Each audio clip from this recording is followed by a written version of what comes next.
lays off 3,900 employees with an $8.9 billion profit in the second quarter of 2024 alone.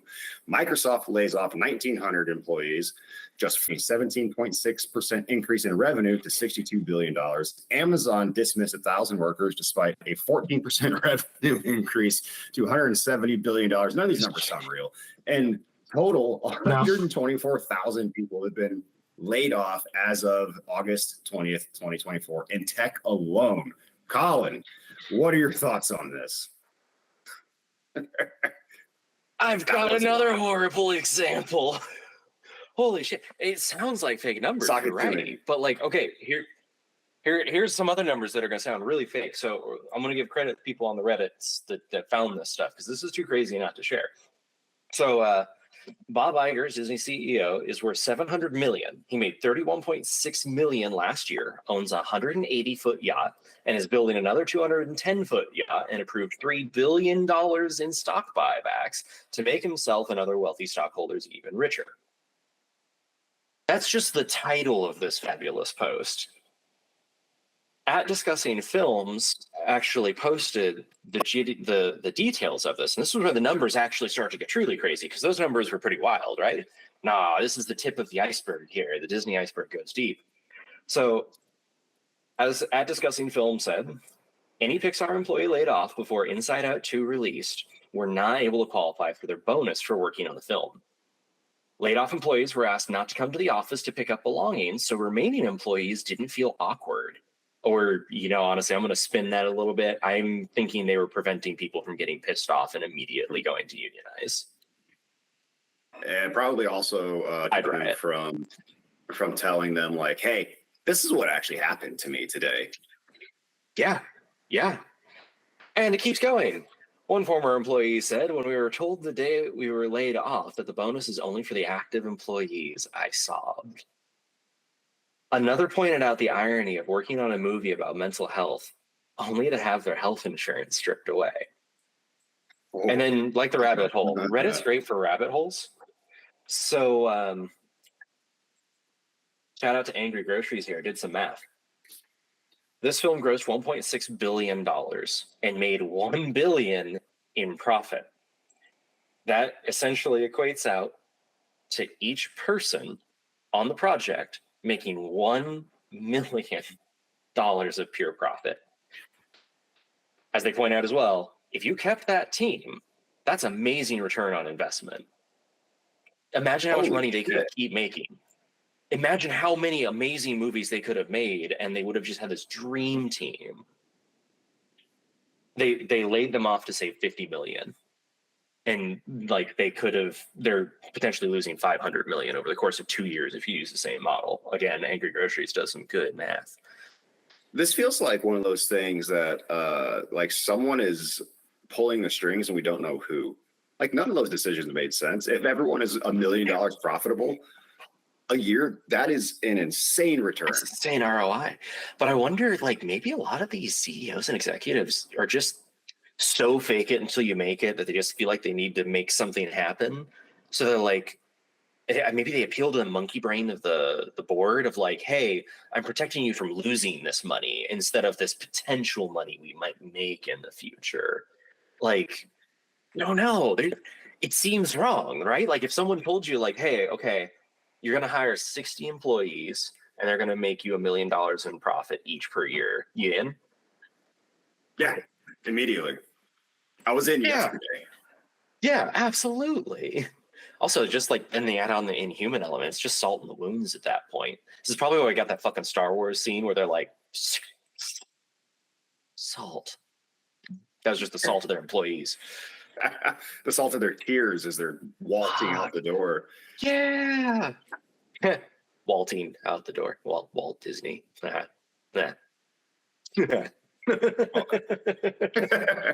All right, Maui.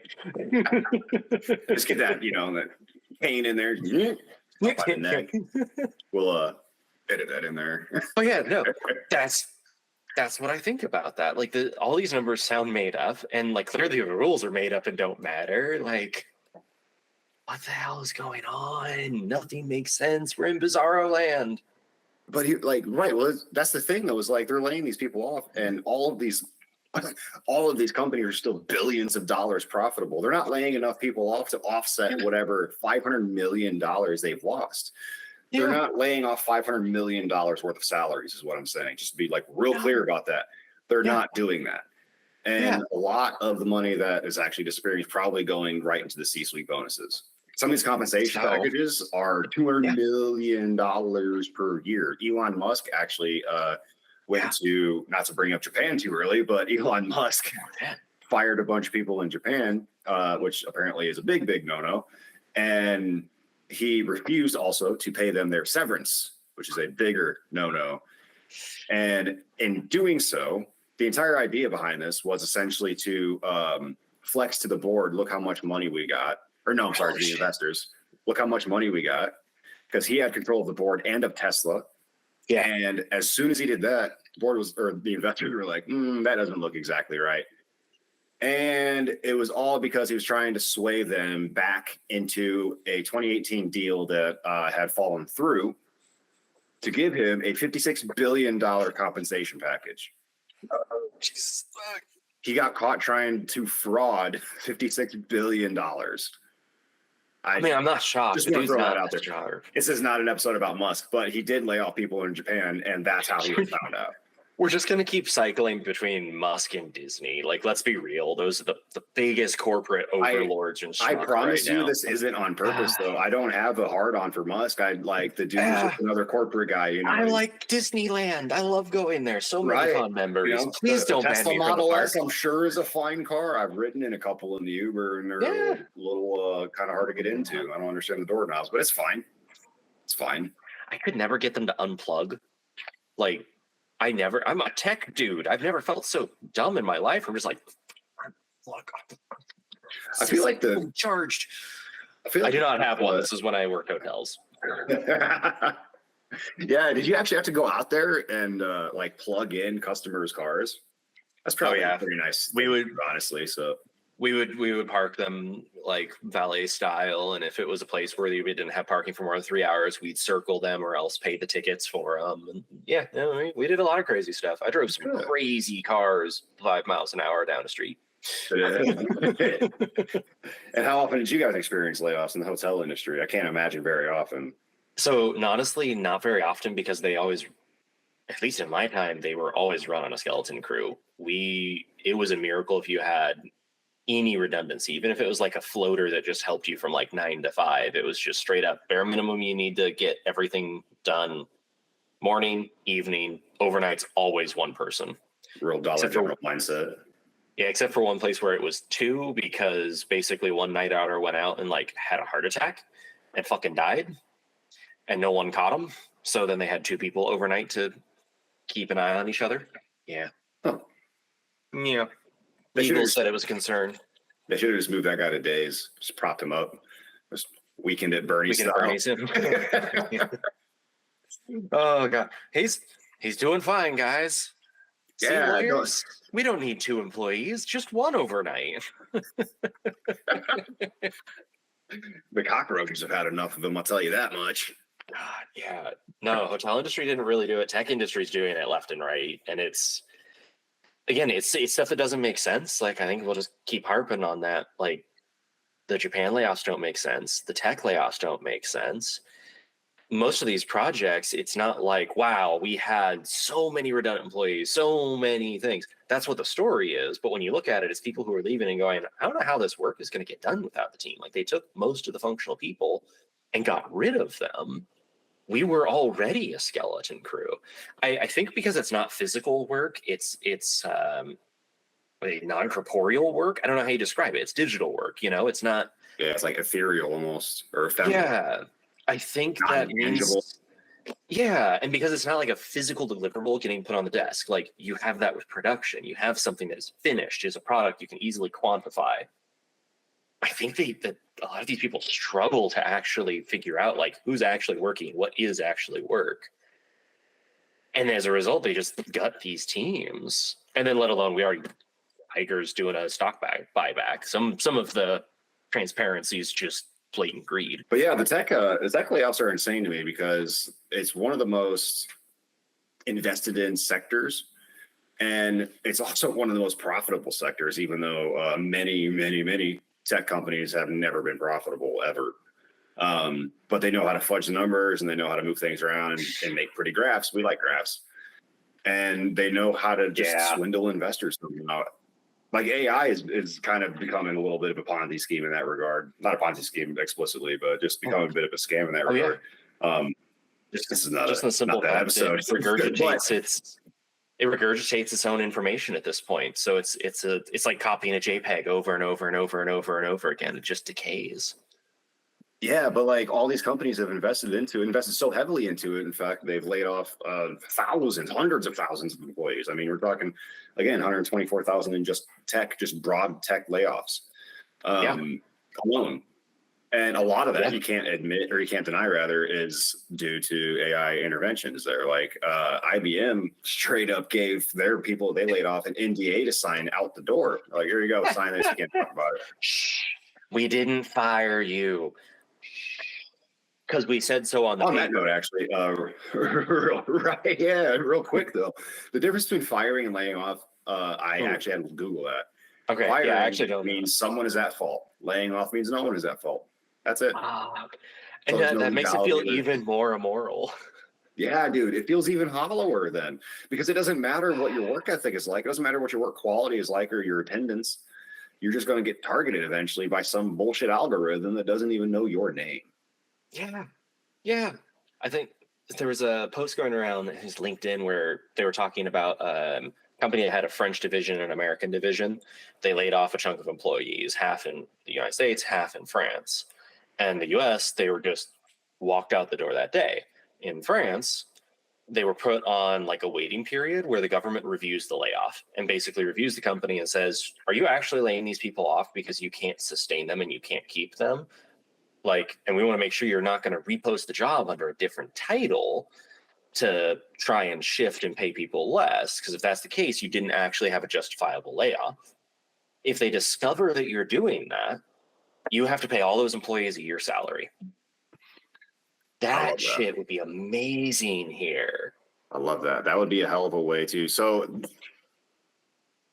we're just dancing around it. I wanted to talk about Japan for an hour here. So oh no, keep going. Japan's great. A lot of what you just mentioned, actually, I found really interesting about Japan. And I just picked on Japan because they have the fourth largest GDP in the world at $4.1 trillion, right behind us, China and Germany. But they're also they're extremely relevant. Yeah. What's that? They're also a shrinking country, population-wise, known for depression. And they cannot lay people off, essentially. You can't fire anyone. In fact, you have to bring up literally every single infraction, and you have to bring up every objective manner in which someone could be fired. Yeah. No subjectiveness whatsoever. You can't go up there and be like, well, I just don't get along with her. It's more like, dude doesn't show up. He doesn't do his job. He hasn't done it in 6 straight months. I think I forgot his name, actually. And like, his pretty certain him, I really don't know. It's been a while since I've seen the old boy. He's on camera kicking a kindergartner. Like, yeah, man. And I think I think like kind of literally, you almost have to be a violent criminal to be fired from somewhere in Japan. But they also have a really strong culture of working lifelong at a company. For instance, Nintendo, who, by the way, Nintendo kind of notoriously has the lowest wages of any of the video game developers. But it's it's mostly at the high level. So like the CEO of Nintendo only makes about $2 million a year. That's actually really reasonable compared to us. Right. Oh, dude, instead of like the guy from EA making 134 million, insane. And it's a lot of yachts. So many yachts. Yahtzee is what his last name probably is. But you didn't Yahtzee that coming, didn't you? I want it on the boat, just yacht and sea, but it's spelled SEA. Yeah. Mine is going to be enough said. I've already thought about that. Yeah. Perfect. Where was I? Yahtzee, CEO of Nintendo. Yeah. When it came time to when like the Wii U was having really bad sales and Nintendo was in a not so sweet spot. Yeah. All of the C-suite took a 50% reduction in pay to accommodate for that. They went through and they made sure that, they fucking worked it out, man. They didn't just go, that sector gone. Man, and I just found that honorable, honestly. Not to like be all Japan about it, but like it sounded honorable. Every single thing Yeah. I read, every single thing I watched was like, At the bare minimum, working in respectful. Japan, it sounds exhausting. Working in Japan sounds fucking exhausting. Their work life is horrible. Like this is something they do well, but like on the exact opposite end of the spectrum, it's almost impossible to quit jobs in Japan. And you can actually hire people to quit for you because you will be grilled. I'm building up to that. Yeah. No, keep going. Keep going. But yeah, no, it's crazy. So there's legitimately a small economy around basically saying, hey, quit my job for me. I can't do this anymore. And then they work insane hours. Like it's considered respectful to fall asleep at your desk. That's how long it works. It's considered a disgrace to be unemployed. Like to the Oh, point of and social ostracization. it's an insult if you leave on time. Why would you leave the company on time? You're going to spend the rest of your life here. Like clearly you didn't do all you could. Their public transit also is so efficient that if it's, if I believe 3 minutes late, they give you a permission slip. Like, hey, sorry. Jesus, they have a fucking hall pass system. That's brilliant. And I learned about that in like brilliant.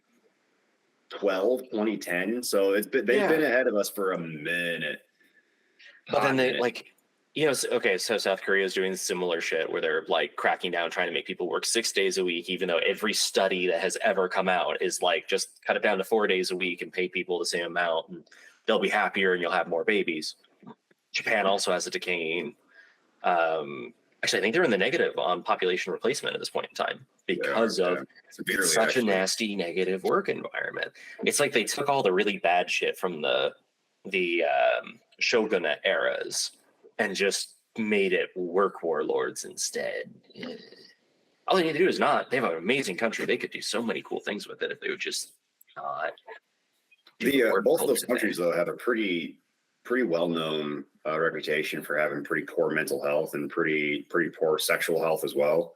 Poor, like, there's a lot of discipline in the Eastern sort of like in the Eastern psyche, if you will, and it's almost all of it seems to be, from an outsider looking in, very much an outsider looking in, but it just kind of appears to be all of that effort is being put into work instead of family and interpersonal relationships. Yet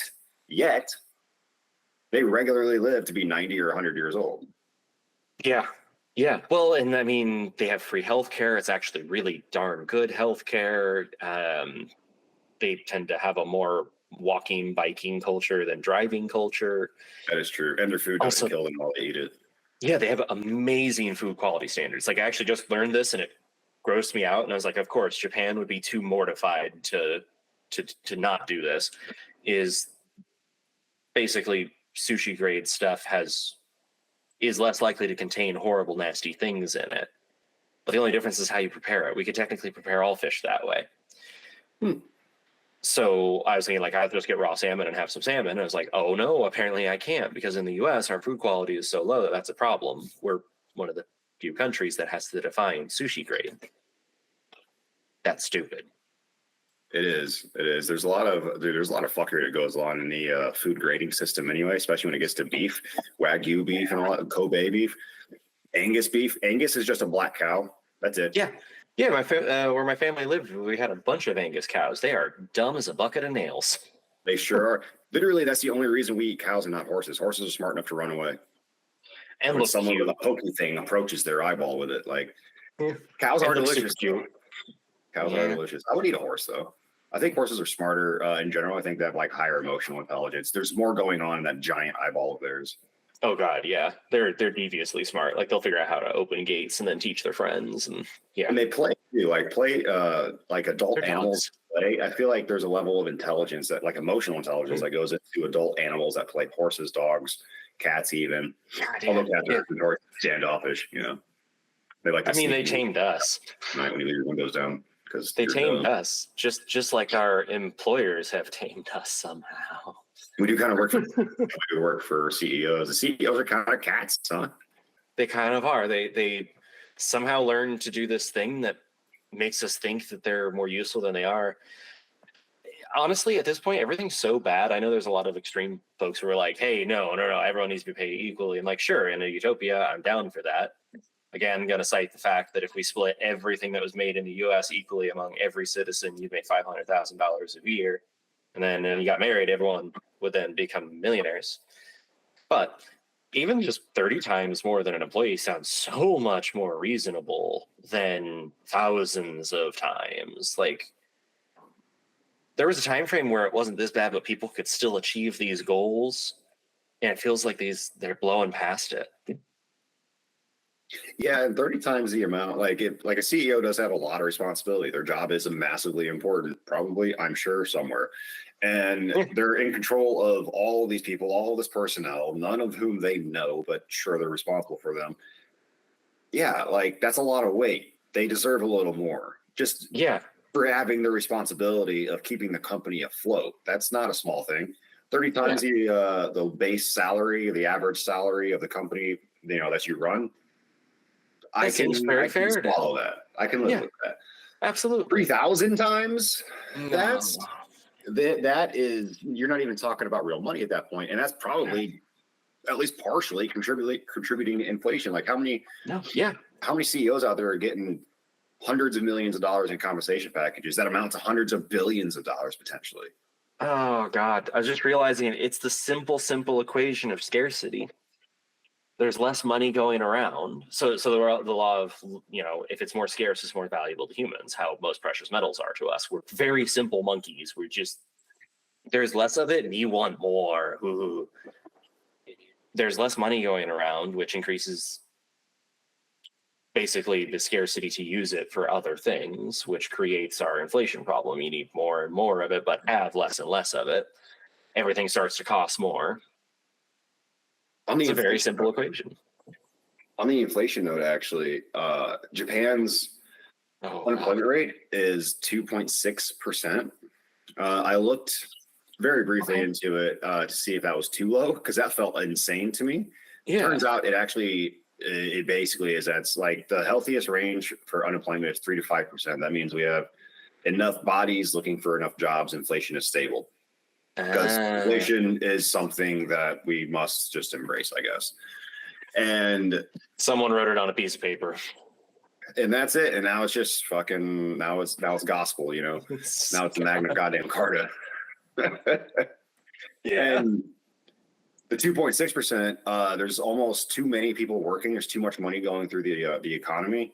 Too many people have buying power, essentially. Therefore, companies can basically charge whatever the hell they want for numerous goods, and that it can contribute to a wild increase in inflation as well. So it's not that we want to see unemployment at zero. We absolutely do not want that. In fact, that's kind of hard to even imagine. So hold on. And I think this is an important piece. I was just processing this.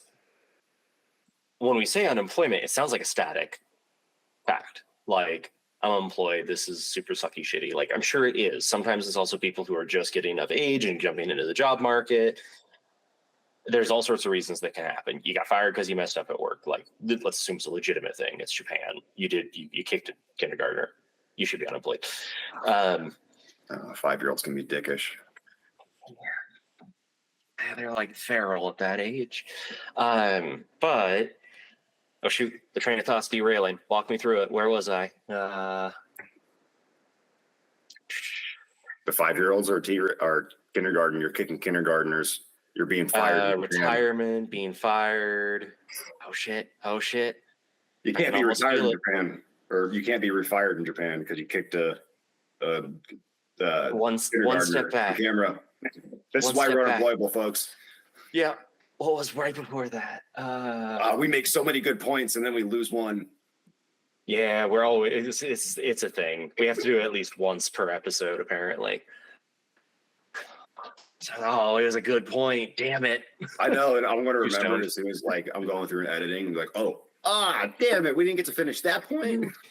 I wish I'd been locked in, and I got distracted by imagining kicking a kindergartner. I mean, that's fair. No, sorry. It was defining unemployment. There it is. You've said that, and for some reason it finally got to me. You have to bash me over the head. Unemployment sounds like a static bad thing. Like it's the same freaking percentage of people always unemployed. No, that makes sense. A healthy system would have to have some churn. Just like in a healthy economy, you don't want it all bottled up in rich people's stuff. You want the money flowing through the economy so we can freely use and trade it and buy goods. That's the unemployment. Unemployment should be a fluid thing, not implying that there has to be an unemployed class. That But is that true. Yeah. shit's gonna happen at a certain scale, and we can't avoid that. It's the law of averages. Yeah. I definitely kind of presented it like there must be unemployed people. Well, no, but think about how the news presents it. Like, I think that's a piece. Like, I realize whenever I hear the news be like, well, unemployment's at this, I'm just assuming like it's the depression and everyone is unemployed that is mentioned. And That we see it on the statistic. news too. Like that's social Yeah. discourse. That's just a small echo of what is happening on social media. There's entire I guess we might loosely fall into this category, although we're not speaking thousands of people yet. But there's an entire subset of influencers out there called layoff influencers. Essentially, when they get laid off, Yeah, as soon probably as are. they get laid off, they're like walking out the door. I got a gnat flying around. He's probably the same guy. no. He's probably trying to say thank you from earlier. And then you just, oh, Yeah, well, that's why I stopped. Actually, I was like, ah, damn, he's over my water again, though. But layoff influencers, essentially, like as they're leaving work, they're like on TikTok or what have you, whatever platform you might be on. yeah. Follow us, by the way. And they're ranting. They're ranting about this and that, and I found, funny enough, the sole place that I found information on layoff influencers was on lawyers' websites. Oh, And- interesting. And it was I believe it was an SEO ploy. Oh, yeah, the articles absolutely. aren't like super thorough. They basically all end with this type of speech is protected under the First Amendment, so you're okay as long as everything you say is factual and not slander. Yeah, they So- they want people to find him who are scared of getting sued, or probably are getting sued. I worked for a company that would have done that. Or, and this is right up your alley, stalked. These layoff influencers are apparently being stalked by individuals hired by their Oh. previous employers who didn't like what they said. I wasn't able to find any companies that I was comfortable listing because they're already suing people. Yeah, So but I it's a won't, thing. but it is out there, and these are real cases. You can look them up. Wild, fucking I can wild. say so. Just a quick recap of the story I think I've told before, but bringing it back out is I worked at a company, worked at a lot of companies. Good luck figuring out which one it was, lawyers. Worked at a company where, oh no, it's a derail day for me. Walk me back just a moment. Oh, you're getting stalked. Stalked. Oh yeah, fuck. There it is. Thank you. With the company, shortly before I had, what had led up to it was they changed their contract to basically a natural disaster had come through the area, and the handbook had said nothing about that. Basically said like if there's an emergency, we'll review it on a case by case basis. So big disaster came through the area. Some of us were away. Some of the crazy people went in even when the disaster was still going. And we were like, hey, realistically, like this bad thing happened. We all need this money. The clients were still paying. Nothing ever went down with the product. Like everything went fine. Like the business wasn't impacted. Please pay us. Very begrudgingly, the owner did so. And then we discovered that they changed the manual to specifically call out that specific type of disaster and every other disaster that might ever be common in the region. And that there was no obligation to pay people their wages during a natural disaster. So we tried to unionize. And then they took that thing out of the handbook as an offering, and the unionization roll dropped, and we couldn't get enough people to vote. Within a week, they terminated the two people that they thought were at the head. Well, they terminated one person and then forced the other person to quit because they made him so goddamn miserable. Sweetest fucking kid at the time. Like, didn't deserve it. He wanted to be a supervisor. Oh, yeah, he's jaded after all this. This is his first job. He was super lucky to bust the tech at that time. But so all this happened, and I quit, and I was on the radar because I didn't put up with the managerial bullshit. Like, I had one manager yell at me in front of people in a cubicle, and I flat out told him, hey, you're talking incredibly loud and aggressively. I am just trying to clarify some things. And, we can continue this conversation tomorrow. And he yelled at me some more. So when I quit, I get a text from IT guy who I rarely talk to. Like I saw him at a couple events. Like we would do like one random holiday a year that was like, ooh, huzzah! The peasants get to go out and eat. We were dramatically underpaid, 70% under the industry average on average. Holy shit! Yep. But they said it was based on the region, so and it wasn't. We're an expensive region, so. Anyway, yeah, tech person pings me and is like, hey, you seem like a really chill dude. I need to talk to you. It's important. And download this app that does secure messaging. Otherwise, I won't talk to you any further. I'm like, okay, James Bond, I'm in. So yeah, this is a tech guy telling you that too. Like, hey, we need encrypted stuff. So like, follow me here. Yep. So I get in the encrypted chat and I'm like, okay, so what is this about? Like, this is a little red pill, blue pill. This is exciting. Oh. Yeah. No, like what the fuck's happening? Like, is there a lawsuit? Are we gonna win? Am I part of it now? No. And instead, he was like, hey, you're a really cool dude. Like, you're friends with some of my friends. I gotta tell you, the owner hates your guts. He is after you. Like, we recommend just shut down your LinkedIn. Don't tell anyone where you're going. Like, make sure you are never on the company Wi-Fi during your 2 weeks notice. Like, just get this stuff dialed in and like be careful. And I like took it with a grain of salt and was like, all right, well, I'm not gonna be on the company Wi-Fi anymore. I don't work here. And like the next day they basically termed me right there and then and were like, just leave. And I was like, okay, I'll come get my stuff and I can just call the clients and tell them, no, you're just gonna deliver the stuff. Tried to make me sign an NDA saying that I basically wasn't gonna get paid for the time that I quit during. And I refused to and just took my stuff and walked off. Yeah, what are they gonna do if you don't sign it? Right. I played the trickiest bullshit ever. The HR person was like quivering, but like still standing her ground. She was a snake, absolute snake. She refused remote work for many employees, myself included, because I wanted to move to a cheaper region that I could live and stay on their wages and stay with them. Denied that for a bunch of people. And then she moved all the way across the state and kept her job remote. Nice.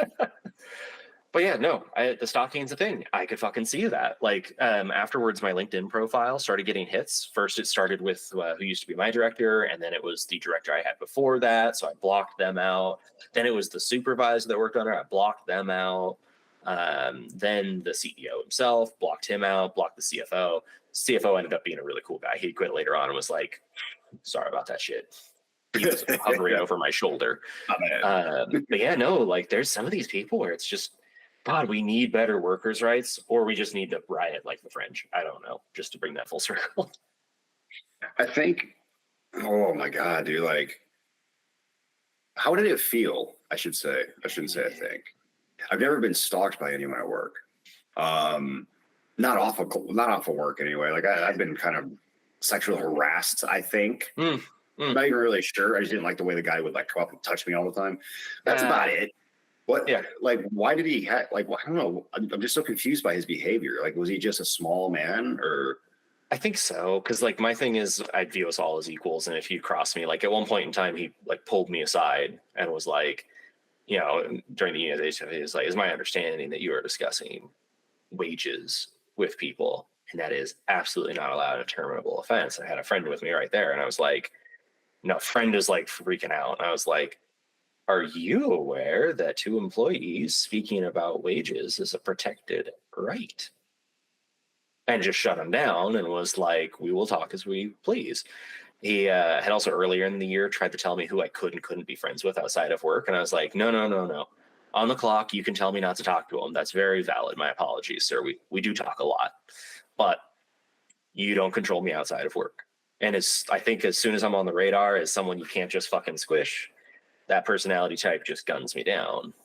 Yeah. It was horrible. It felt like shit. Like, I also have this conspiracy theory. I struggled to get a job in the industry for almost 3 years afterwards. Like, I was lucky I had private contracts that kept me afloat. Like my current situation where I got laid off and now I'm keeping things afloat with private contracts because, knock on wood, it's working right now. I would have these great interviews, like people being like, God dang, you know what, Colin, when you join the team, this is how it's going to be. You're going to love this person, And like that stuff was said in the file. I mean, that happened multiple times. One time it even went so far as like, yep, you know what? We talked with everyone. We really liked you. We're going to bring you on board. Just give us a little while to get you the thing here, and we'll call your references. I think they called the place, and I think they torpedoed me, because all of a sudden I would get a rejection, and people would be like, "Yeah, you know what? We're not gonna talk to you." Damn. What do you think they were saying? Like, well, this isn't even layoff related at this point, but the last 5 minutes rarely is. So, Yeah, what do you think he was saying? Like, what could he have said? Obviously, he's probably lying or embellishing, but I think like, the what embellishing were you side. kicking kindergartners? No. So the only thing that I didn't do, I had actually basically kept all of my client websites updated. I did all these big, great batches of them. It was great. It was an impressive thing. But basically, it was keeping up with the product. And then what I failed to do was kind of the mundane pencil pushing task, which was like repeated manual reporting. That was my bad. I was fucking lazy. I also would candidly like prioritize learning new things over it that would help with the job But a little too much, perhaps, by their logic.